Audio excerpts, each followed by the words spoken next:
নাস্তিকরা প্রতিনিয়ত ইসলাম চ্যালেঞ্জ করে যাচ্ছে। ইতিমধ্যে অনেক নাস্তিক অনেক আলেমকে ডিবেটের আহ্বান জানিয়েছে, তবে কোনো আলেমই ডিবেটের জন্য রাজি হয়নি। বিষয়টা আমাদের মনে ঈষৎ সংশয়ের দানা বুনছে। আমি আপনাকে অনুরোধ করছি, আপনি এবার এদের সাথে বসুন এবং তাদের যুক্তিগুলো খণ্ডন করুন। ভাই, প্রথম কথা হলো, আল্লাহ রাব্বুল আলামিন বান্দার জন্য সবচেয়ে বড় নিয়ামত রেখেছেন হেদায়েত, সঠিক পথের উপর থাকা। এটা এত বড় নিয়ামত, প্রত্যেক নামাজের প্রত্যেক রাকাতে শত শত হাজার হাজার দোয়া কোরআন হাদিসে আছে। এর মধ্যে একটা দোয়া আল্লাহ তাআলা আমাদের প্রত্যেক রাকাতে রাকাতে করতে বলেছেন, সেটা হলো হেদায়েতের দোয়া। ইহদিনাস সিরাতাল মুস্তাকিম। আল্লাহ আমাদের সঠিক পথে থাকতে পারি। এত ঝড়, এত জলোচ্ছ্বাস, এত তুফান, এত আক্রমণ, এত বাধা, এত তুফানের মধ্যে নিজের ঈমানটাকে সেভ করে ধরে রাখা, এটা বড় কঠিন কাজ। আল্লাহ এই জন্য ইহদিনাস সিরাতাল মুস্তাকিম, আল্লাহ সঠিক পথে আপনি আমাকে রাখেন, আমি যেন বিচ্যুত হয়ে না যাই। এই দোয়াটা চোখের পানি ফেলে বেশি করে কাঁদবেন এবং বলবেন। এই যে বললেন, অনেক আলেমকে ডিবেটের জন্য আহ্বান করছে। শ্রীপুরের ট্যাবলেট বিক্রি করা দেখছেন কখনো? দেখছেন? শ্রীপুরের ট্যাবলেট যারা বিক্রি করতো, এখন এগুলো নাই। আমরা আমাদের শৈশবে দেখছি বাস স্ট্যান্ডে, ফেরিঘাটে, এখনো ওই টাইপের কিছু কিছু জিনিস আছে। ওই যে হাত কাটা বলম, তারপরে শ্রীপুরের ট্যাবলেট, এই জাতীয় বিভিন্ন জিনিস বেচে না।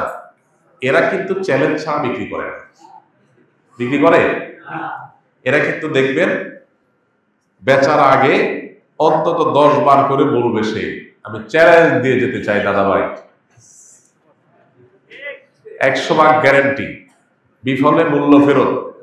ওই যে আংটি বেছে না, কিসের? অষ্টধাতুর আংটির ওখানে অটো প্লে হতে থাকে না, ওই যে টেপ চালা রাখে, ওখানে কি বলে? দাদা ভাই, হ্যাঁ, আপনি একটা আংটি কিনে সাথে ভাউচার নিয়ে যাবেন, আপনার কাজ না হলে 100 ভাগ মূল্য ফেরত। এত বড় বড় ডাক্তার চেম্বার খুলে বসে আছে, এত বড় ডিসপেন্সারি আছে, কোন ডাক্তার আজ পর্যন্ত দেখবেন না বলতেছে যে ভাই 100 ভাগ গ্যারান্টি। প্রেসক্রিপশনের নিচে আছে যে ভাই সর্দি লাগছে আপনার, এই মেডিসিন নেবেন, 100 ভাগ গ্যারান্টি। বলতে পারবে কোন ডাক্তার? বলে না। কিন্তু ওই অষ্টধাতুর আংটি কিন্তু ঠিকই গ্যারান্টি দেয়। এখন অষ্টধাতুর আংটি আল্লাহ যদি বলে যে ভাই, আমি এই আরিসা ফেরিঘাটে বসে আজ 10 বছর ধরে আমি ডিবেটের আহ্বান করছি, চ্যালেঞ্জের আহ্বান করছি যে আমার এটা ভুল প্রমাণ করো, আজ পর্যন্ত কোনো এমবিবিএস ডাক্তার সাহস করে নাই। এখন আপনি যদি কোনো এমবিবিএস ডাক্তারে যায় বলেন ভাই আপনি একটু যান না প্লিজ, এই ডিবেটটা নেন না, তো এইটা যেরকম হবে আপনার এই চিরকুট আমাকে দেওয়াটা অনেকটা সেরকম। আমি আপনার প্রতি শ্রদ্ধা রেখেই বলতে চাচ্ছি। কেন বলছি কথাটা? এই জাতীয় ডিবেট বাস কিছু মানুষ আছে, তারা লাইম লাইটে আসতে চায়।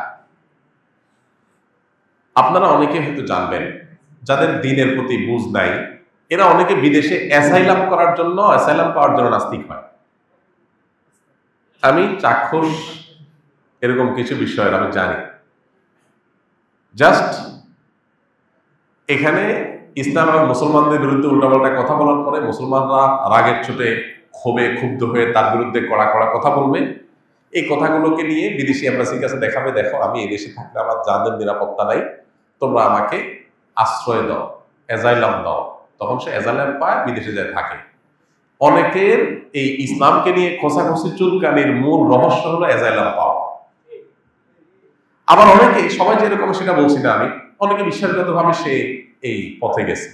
এখন সে বারবার চ্যালেঞ্জ ছড়ে লাইম লাইটে আসার জন্য, মানে এইরকম যে এক প্রাণী আল্লাহর আছে এটা জানান দেওয়াটাও একটা টার্গেটের ব্যাপার।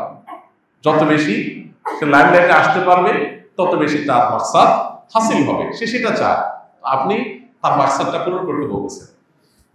3 নম্বর কথা হলো, এইরকম ডিবেট বাজ এদেরকে বহুবার নাকানি চুবানি বহু মানুষ, বহু কলেজ ইউনিভার্সিটির ছাত্ররা, আমাদের ভাইয়েরা, তারা খাওয়াইছে বহুবার।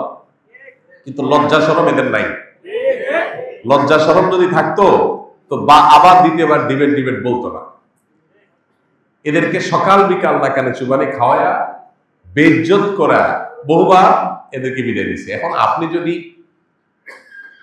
কুস্তাকুস্তির পর কুপকাত হয়ে চিত হয়ে পটাং হয়ে মাটিতে শুয়ে রয়েছেন, আপনার বুকুর উপরে বৈশা যদি আপনার কলার ধরে বসে রাখে, আর আপনি যদি তখনও বলেন যে জানো এই রোদের মধ্যে তোমার শরীর পড়তেছে, আমি কিভাবে সেফ রাখছি নিজেকে, দেখছো?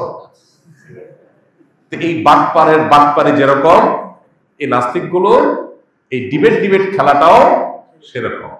না কানে চুপানে খাওয়ার পরও বলে দেখছো কোনো হুজুর আমাদের চ্যালেঞ্জ নেয়, এত জিরিপুরের ট্যাবলেট বেচলাম কোনো ডাক্তার আসলো না, অনেকটা এরকম। মনে রাখবেন, সংশয় সৃষ্টি করার জন্য কোনো যোগ্যতার প্রয়োজন হয় না। সংশয় যে কেউ সৃষ্টি করতে পারে। আপনার অস্তিত্ব নিয়ে আপনার মধ্যে সংশয় সৃষ্টি করে দেওয়া সম্ভব। এটার জন্য আল্লাহ তাআলা আমাদেরকে দোয়া শিখিয়েছেন, আল্লাযী ইউওয়াসউইসু ফী সুদুরিন নাস মিনাল জিন্নাতি, যারা মানুষের মনের মধ্যে কুমন্ত্রণা সৃষ্টি করে, আল্লাহ পানা চাই তাদের কাছ থেকে। তারা শয়তান, জিন শয়তান যেমন হয়, আবার এরকম মানুষ টাইপেরও হয়। ইন্টারেস্টিং বিষয় যে কোরআনে এত বিশাল বড় মহাগ্রন্থ, এত আলাপ আল্লাহ করলেন, ফিনিশিং এটা দিয়ে কেন করলেন? কোরআন শেষ হলো এটা দিয়ে, শেষ সূরার শেষ আয়াত, আল্লাযী ইউওয়াসউইসু ফী সুদুরিন নাস মিনাল জিন্নাতি ওয়ান নাস। কারণ এই পুরা দিন সম্পর্কে শয়তান, জিন শয়তান আর মানুষরূপী শয়তান, এই দুই শয়তান ঈমানদারদের মনের মধ্যে ওয়াসওয়াসা দিবে, সংশয় সৃষ্টি করবে। এই জন্য আল্লাহর কাছে পানা চেয়ে নিতে হয়। আল্লাহর কাছে যখন আপনি দরখাস্ত করবেন পানা চাওয়ার জন্য, ইনশাআল্লাহ তাআলা আপনাকে সেভ করবে। এই জন্য ভাই, এই ডিবেট খেলা এগুলো অনেক সরল মনা মানুষকে বিভ্রান্ত করে। তারা মনে করে তাই তো, কেউ তো ডিবেট নিল না, তো আসলে কি ডিবেট নিবে? ডিবেট নিয়ে তারে বহুবার উপকার করার পরও যদি তার লজ্জা শরম না থাকে, সে যদি উঠে আবার খাড়ায় বলে আমি তাতে কোনো ইচ্ছাকে নিচে শুয়েছিলাম, তাহলে এরে হারানো সম্ভব কোনোদিন না। অতএব এর হারানোর চিন্তা আপনি করেন।